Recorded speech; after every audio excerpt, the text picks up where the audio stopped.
Network segmentation. So this is where we're talking about splitting this network into subnetworks and then considering each one a semi-isolated unit. They may still be able to talk to each other, but only through strict controls. So for example, a firewall that says these are the services or ports that are allowed to communicate between each segment of the network. Now clearly we're interested in the security side of things, but as you can see here, there can also be some performance benefits too.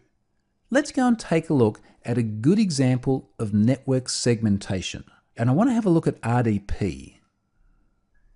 The Remote Desktop Protocol is a really good example of a service that should be properly segmented within the network.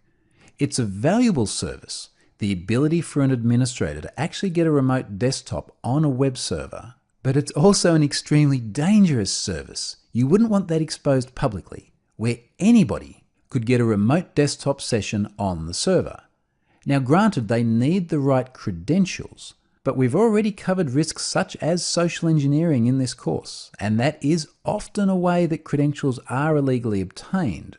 Not just that, but we have seen vulnerabilities in RDP before, and for that matter, vulnerabilities in many of the other protocols that should really be segmented away from the public. So let's have a look at how that might work. Let's take our web server and we'll put a firewall in front of that web server. Now every request from an external party, which could be a hacker, goes through that firewall.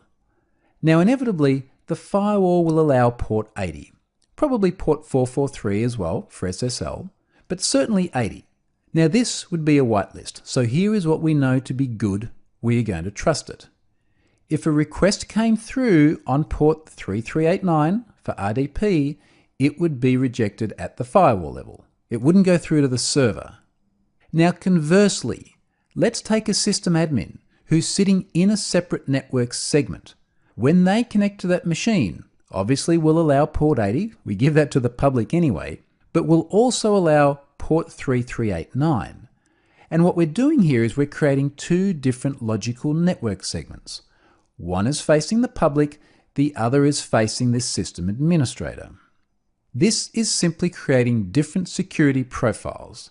It's minimizing our risk such that if the attacker does have the credentials, or if the attacker finds a risk in the service, they simply cannot do anything with it. They're locked out, the request is rejected. And that is a very simple overview of network segmentation, but it's a really critical concept. Next up, let's go and talk about another means of isolation, and that's sandboxing.